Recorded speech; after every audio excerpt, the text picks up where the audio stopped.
ಎಲ್ಲರಿಗೂ ನಮಸ್ಕಾರ. Welcome back to Vijaya's kitchen. ಇವತ್ತಿನ ರೆಸಿಪಿಲಿ ನಾನು ಪಾರ್ಲೆಜಿ ಕೇಕನ್ನು ಮಾಡ್ತಿದ್ದೀನಿ. ತುಂಬ ಈಸಿಯಾಗಿ ಮನೆಯಲ್ಲೇ ಸುಲಭವಾಗಿ ಮಾಡ್ಕೋಬೋದು. ಮೂರೇ ಇಂಗ್ರೀಡಿಯೆಂಟ್ಸ್ನ ಬಳಸಿ ನಾನಿಲ್ಲಿ ಪಾರ್ಲೆಜಿ ಕೇಕನ್ನು ಮಾಡ್ತಿದ್ದೀನಿ. ಪಾರ್ಲೆಜಿ ಬಿಸ್ಕೆಟು ಈಸಿಯಾಗಿ ಎಲ್ಲ ಅಂಗಡಿಗಳಲ್ಲೂ ಸಿಗುತ್ತೆ. ಕಡಿಮೆ ರೇಟು ಮತ್ತು ತುಂಬ ಟೇಸ್ಟಿಯಾಗಿ ಕೂಡ ಇರುತ್ತೆ. ಸಿಂಪಲ್ಲಾಗಿ ಮನೇಲಿ ಹೇಗೆ ಮಾಡೋದು ಅಂತ ನೋಡೋಣ. ಮೊದಲಿಗೆ ನಾನಿಲ್ಲಿ ಪಾರ್ಲೆಜಿ ಕೇಕ್ ಮಾಡೋದಕ್ಕೆ 2 ಪಾಕೆಟ್ ಬಿಸ್ಕೆಟನ್ನು ತೊಗೊಂಡಿದ್ದೀನಿ. ಅಂದರೆ ಇದು 160 ಗ್ರಾಮ್ ಅಷ್ಟಿದೆ. ಇವಾಗ ಇದನ್ನು ಓಪನ್ ಮಾಡಿ ಒಂದು ಪ್ಲೇಟ್ ಮೇಲೆ ಹಾಕ್ಕೊಳ್ತಾ ಇದ್ದೀನಿ. ಇದನ್ನು 2 ಪಾಕೆಟ್ ಓಪನ್ ಮಾಡಿ ಹಾಕ್ಕೊಂಡಾದ್ಮೇಲೆ ಇವಾಗ ಇದನ್ನು ಒಂದು ಮಿಕ್ಸಿ ಜಾರಿಗೆ ಹಾಕ್ಕೊಳ್ಳೋಣ. ಇವಾಗ ಇದನ್ನು ನಾನಿಲ್ಲಿ ಮಿಕ್ಸಿ ಜಾರಿಗೆ ಹಾಕ್ಕೊಳ್ತಾ ಇದ್ದೀನಿ. ಮಿಕ್ಸಿ ಜಾರಿಗೆ ಹಾಕುವಾಗ ಕೈಯಲ್ಲಿ ಈ ರೀತಿ ಪುಡಿ ಮಾಡಿ ಹಾಕ್ಕೊಳ್ಳಿ ಬಿಸ್ಕೆಟ್ನ, ಅಂದರೆ ಪೌಡ್ರ್ ಚೆನ್ನಾಗಾಗುತ್ತೆ. ಈ ರೀತಿ ಪುಡಿ ಮಾಡಿ ಹಾಕ್ಕೊಂಡಾದ್ಮೇಲೆ ಒಂದು 2 ನಿಮಿಷ ಇದನ್ನು ಗ್ರೈಂಡ್ ಮಾಡ್ಕೊಳ್ಳೋಣ. 2 ನಿಮಿಷ ಆದಮೇಲೆ ನೋಡಿ ಇದು ಚೆನ್ನಾಗಿ ಎಲ್ಲನೂ ಪೌಡ್ರ್ ಆಗಿದೆ. ಈ ರೀತಿ ಪೌಡ್ರ್ ಆಗಬೇಕು. ಇವಾಗ ಇದನ್ನು ತೆಗೆದು ಒಂದು ಮಿಕ್ಸಿಂಗ್ ಬೌಲಿಗೆ ಹಾಕ್ಕೊಳ್ಳೋಣ. ಮಿಕ್ಸಿಂಗ್ ಬೌಲಿಗೆ ಹಾಕ್ಕೊಳ್ಳುವಾಗ ನೀವು ಹಾಕ್ಕೊಂಡ್ಮೇಲೆ ಒಂದ್ಸರಿ ಸ್ಪೂನಲ್ಲಿ ಈ ಥರ ಮಿಕ್ಸ್ ಮಾಡ್ಕೊಳ್ಳಿ. ಅಕಸ್ಮಾತ್ ಇದರಲ್ಲಿ ಏನಾದರೂ ಸರಿಯಾಗಿ ಪೌಡ್ರ್ ಆಗದಿರೋ ಬಿಸ್ಕೆಟ್ ಏನಾದರೂ ಹಾಗೆ ಉಳ್ಕೊಂಡಿದ್ರೆ ಅಂಥದ್ದನ್ನು ತೆಗೆದುಬಿಡಿ. ಈಗ ಕೇಕ್ ಮಾಡೋದಕ್ಕೆ ನಾನಿಲ್ಲಿ ಒಂದು ಕುಕ್ಕರನ್ನು ಇಟ್ಕೊಂಡಿದ್ದೀನಿ. ಕುಕ್ಕರು ಇವಾಗ ಇದರೊಳಗಡೆಗೆ ಒಂದು ಸ್ಟ್ಯಾಂಡ್ ಹಾಕ್ಬಿಟ್ಟು ಇದನ್ನು ಒಂದು 10 ನಿಮಿಷ ಫ್ರೀ ಇಟ್ಟಾಗೋದಕ್ಕೆ ಬಿಡೋಣ. ನೀವು ಒಂದು ವೇಳೆ ಕುಕ್ಕರ್ ಇಲ್ಲ ಅಂದರೂ ಯಾವುದೇ ಒಂದು ಅಲ್ಯೂಮಿನಿಯಂ ಪಾತ್ರೆಯಲ್ಲಿ ಕೂಡ ಮಾಡ್ಕೊಳ್ಬೋದು. ಈಗ ಅದು ಹೀಟ್ ಆಗೋಷ್ಟರಲ್ಲಿ ಇಲ್ಲಿ ಕೇಕ್ ಬ್ಯಾಟರ್ನ ರೆಡಿ ಮಾಡ್ಕೊಳ್ಳೋಣ. ಕೇಕ್ ಬ್ಯಾಟರ್ಗೆ ನಾನಿಲ್ಲಿ 1 ಲೋಟದಷ್ಟು, ಒಂದು ಅರ್ಧ ಕಪ್ಪಷ್ಟು, ಅಂದರೆ ನಾವು ಕಾಫಿ ಕುಡಿಯೋ ಗ್ಲಾಸಲ್ಲಿ ನಾನಿಲ್ಲಿ 1 ಲೋಟದಷ್ಟು ಹಾಲನ್ನು ತೊಗೊಂಡಿದ್ದೀನಿ. ನೋಡಿಕೊಂಡು ಸ್ವಲ್ಪ ಹೆಚ್ಚು ಕಮ್ಮಿ ಆಗ್ಬೋದು, ಹಾಲನ್ನು ನೋಡಿಕೊಂಡು ತೊಗೊಳ್ಳಿ. ಒಂದೇ ಸತಿ ಹಾಲನ್ನು ಹಾಕ್ಕೊಳ್ಳೋಕೆ ಹೋಗಬಾರ್ದು. ಸ್ವಲ್ಪನೇ ಹಾಕ್ಕೊಳ್ತಾ ಯಾವುದೇ ರೀತಿ ಗಂಟುಗಳಿಲ್ಲದೆ ಇರೋಂಗೆ ಬ್ಯಾಟರು ಸ್ಮೂತಾಗಿ ಆಗೋವರೆಗೂ ಚೆನ್ನಾಗಿ ಇದನ್ನು ಮಿಕ್ಸ್ ಮಾಡ್ಕೊಳ್ಬೇಕಾಗತ್ತೆ. ಕೇಕ್ ಬ್ಯಾಟರು ತುಂಬ ಗಟ್ಟಿಯಾಗೂ ಆಗಬಾರ್ದು, ತುಂಬ ತೆಳ್ಳಗೂ ಆಗಬಾರ್ದು, ಅಂದರೆ ಪೋರಿಂಗ್ ಕನ್ಸಿಸ್ಟೆನ್ಸಿಲಿ ಇರಬೇಕು. ಆವಾಗ ನಮಗೆ ಕೇಕ್ ಕೂಡ ಚೆನ್ನಾಗಿ ಬೇಕಾಗುತ್ತೆ. ಸ್ಪಾಂಜಿಯಾಗೂ ಇರುತ್ತೆ ಕೇಕ್ ಕೂಡ. ಈಗ ನೋಡಿ ಇದು ಮಿಕ್ಸ್ ಮಾಡ್ಕೊಂಡಾಯಿತು. ಇವಾಗ ಇದಕ್ಕೆ ನಾನಿಲ್ಲಿ ಒಂದು ಈನೋ ಪಾಕೆಟನ್ನು ತೊಗೊಂಡಿದ್ದೀನಿ. ಇದರಲ್ಲಿ ಅರ್ಧದಷ್ಟು ಹಾಕ್ಕೊಳ್ತಾ ಇದ್ದೀನಿ ಈನೋ ಪಾಕೆಟಲ್ಲಿ. ಇದನ್ನು ಹಾಕಿ ಇವಾಗ ಇದ್ರ ಮೇಲೆ ಸ್ವಲ್ಪ ಹಾಲನ್ನು ಹಾಕ್ಕೊಳ್ತೀನಿ. ಈನೋ ಚೆನ್ನಾಗಿ ಆ್ಯಕ್ಟಿವ್ ಆಗುತ್ತೆ. ಹಾಕ್ಬಿಟ್ಟು ಇದನ್ನೆಲ್ಲ ಮತ್ತೆ ಒಂದ್ಸರಿ ಚೆನ್ನಾಗೆಲ್ಲನೂ ಮಿಕ್ಸ್ ಮಾಡ್ಕೊಬೇಕು. ಇದೆಲ್ಲ ನೀವು ಈನೋ ಪಾಕೆಟ್ ಬದಲು ಬೇಕಿಂಗ್ ಸೋಡಾ ಅಥವಾ ಬೇಕಿಂಗ್ ಪೌಡರು ಅರ್ಧ ಸ್ಪೂನಷ್ಟು ಹಾಕ್ಕೊಳ್ಬೋದು, ಅಥವಾ 2ರಲ್ಲಿ 1 ಯಾವುದಾದ್ರೂ ಹಾಕ್ಕೊಳ್ಬೋದು. ಯಾವುದೇ ರೀತಿ ಗಂಟೆಗಳಿಲ್ಲದೆ ಇರೋಂಗೆ ಕೇಕ್ ಬ್ಯಾಟರ್ನ ಸ್ಮೂತಾಗಿ ಆಗೋವರೆಗೂ ಮಿಕ್ಸ್ ಮಾಡ್ಕೊಬೇಕು. ಮತ್ತು ಮನೆಯಲ್ಲಿ ನಾವು ಯಾವುದಾದ್ರೂ ಸಣ್ಣ ಫಂಕ್ಷನ್ಗಳಿದ್ದರೆ ಅಥವಾ ಮಕ್ಕಳ ಬರ್ತ್ಡೇ ಬಂತು ಅಂದಾಗ ಈ ರೀತಿ ಅರ್ಧ ಗಂಟೆಯಲ್ಲೆಲ್ಲ ಸಿಂಪಲ್ಲಾಗಿ ಪಾರ್ಲೆಜಿ ಕೇಕನ್ನು ಮಾಡಿ ಕೊಡ್ಬೋದು. ತುಂಬ ಈಸಿಯಾಗುತ್ತೆ.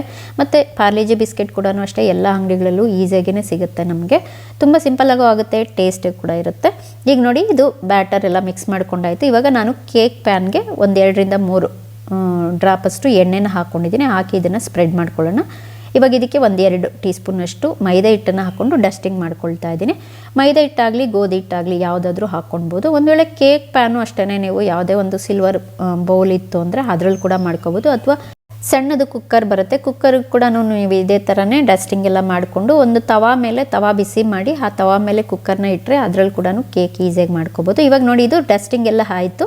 ಇವಾಗ ನಾನಿಲ್ಲಿ ಕೇಕ್ ಬ್ಯಾಟರ್ನ ತೊಗೊಂಡು ಇದಕ್ಕೆ ಒಂದು ಸ್ವಲ್ಪ ಟೂಟಿ ಫ್ರೂಟಿನ ಹಾಕ್ಕೊಳ್ತಾ ಇದ್ದೀನಿ. ನಿಮ್ಗೆ ಇಷ್ಟ ಇತ್ತಂದರೆ ಡ್ರೈ ಫ್ರೂಟ್ಸ್ ಕೂಡ ಹಾಕ್ಕೋಬೋದು, ಅಥವಾ ಚೆರಿ ಇತ್ತಂದರೆ ಅದನ್ನು ಕೂಡ ಸಣ್ಣಗೆ ಕಟ್ ಮಾಡಿ ಹಾಕ್ಕೋಬೋದು. ಈ ಥರ ಹಾಕ್ಕೊಂಡ್ರೆ ಮಕ್ಕಳಿಗೆಲ್ಲ ಬಾಯಿಗೆಲ್ಲ ಸಿಗುತ್ತಲ್ವ, ತುಂಬ ಇಷ್ಟಪಟ್ಟು ತಿಂತಾರೆ, ಟೇಸ್ಟಿಗೂ ಇರುತ್ತೆ.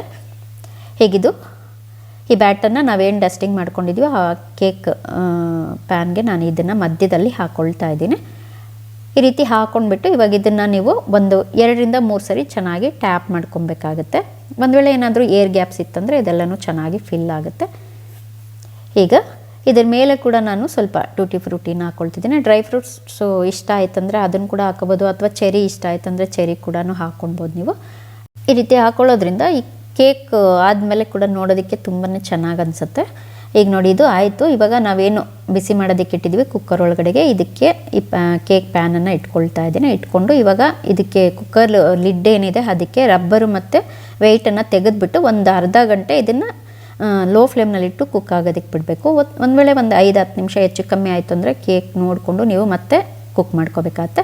ನಾನು ಒಂದು ಇಲ್ಲಿ 25 ನಿಮಿಷ ಆಗಿದೆ. ಆದಮೇಲೆ ನೋಡಿ ಈ ಥರ ಟೂತ್ ಪಿಕ್ ತೊಗೊಂಡು ಚೆಕ್ ಮಾಡ್ಕೊಳ್ಳಿ, ಅಥವಾ ಸ್ಪೂನಿಂದ ಆದರೂ ಈ ಥರ ಚುಚ್ಚಿ ನೋಡಿದ್ರೆ ಬ್ಯಾಟರು ನಮಗೆ ಸ್ಪೂನ್ಗಾಗಲಿ ಟೂತ್ ಪಿಕ್ಗಾಗಲಿ ಅಂಟ್ಕೊಳ್ಳಿಲ್ಲ ಅಂದರೆ ಕರೆಕ್ಟಾಗಿ ಬೇಕಾಗಿದೆ ಅಂತ. ಈಗ ನಾನಿಂದ ಅರ್ಧ ಗಂಟೆನ ರೆಸ್ಟ್ ಮಾಡೋದಕ್ಕೆ ಬಿಟ್ಟಿದ್ದೆ. ಅರ್ಧ ಗಂಟೆ ಆದಮೇಲೆ ತೊಗೊಂಡು ಇದನ್ನು ಸುತ್ತಲೂ ಈ ರೀತಿ ಚಾಕುವಿಂದ ನೀವು ಲೂಸ್ ಮಾಡಿಕೊಂಡ್ರೆ ಕೇಕ್ ಈಸಿಯಾಗಿ ನಾವು ಪ್ಲೇಟ್ಗೆ ಬಗ್ಗಿಸ್ಕೊಂಡ್ಬಿಡ್ಬೋದು. ಈ ಥರ ಒಂದೆರಡು ಸರಿ ಟ್ಯಾಪ್ ಮಾಡ್ಕೊಳ್ಳಿ, ಈಸಿಯಾಗೆ ಬರುತ್ತೆ. ಒಂದು ವೇಳೆ ಕೇಕ್ ಸರಿಯಾಗಿ ಬೇಕಾಗಿಲ್ಲ ಅಂದರೆ ಮೌಲ್ಡಿಂದ ಆಚೆ ಬರೋದೇ ಇಲ್ಲ. ನೋಡಿ ಕರೆಕ್ಟಾಗಿ ಬೇಕಾಗಿರೋದ್ರಿಂದ ಈಸಿಯಾಗೇ ಬಂತು. ಈಗ ನಾನು ಇದನ್ನು ಕಟ್ ಮಾಡ್ಕೊಳ್ತಾ ಇದ್ದೀನಿ. ನೋಡಿದ್ರಲ್ಲ, ಯಾವುದೇ ರೀತಿ ಮೊಟ್ಟೆ, ರವೆ, ಮೈದಾ ಮತ್ತು ವೆನಿಲಾ ಎಸೆನ್ಸ್ ಕೂಡ ನಾನು ಇದಕ್ಕೆ ಯೂಸ್ ಮಾಡಿಲ್ಲ. ಮತ್ತು ಟೂಟಿ ಫ್ರೂಟಿನೂ ಅಷ್ಟೇ, ನಿಮ್ಗೆ ಇಷ್ಟ ಇಲ್ಲ ಅಂದರೆ ಹಾಕ್ಕೊಳ್ಳದೆ ಕೂಡ ಮಾಡ್ಕೋಬೋದು. ತುಂಬ ಸಿಂಪಲ್ಲಾಗಿ 3 ಪದಾರ್ಥಗಳನ್ನು ಬಳಸಿ ಪಾರ್ಲೆಜಿ ಕೇಕನ್ನು ಮಾಡಿರೋದು.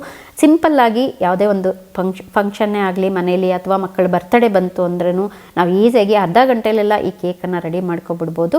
ನೋಡಿದ್ರಲ್ಲ, ನಿಮ್ಮೆಲ್ಲರಿಗೂ ಈ ಒಂದು ಸಿಂಪಲ್ಲಾಗಿರೋವಂಥ ಪಾರ್ಲೆಜಿ ಕೇಕ್ ಇಷ್ಟ ಆಗಿದ್ರೆ ಒಂದು ಲೈಕ್ ಮಾಡಿ, ಶೇರ್ ಮಾಡಿ, ಕಮೆಂಟ್ ಮಾಡಿ.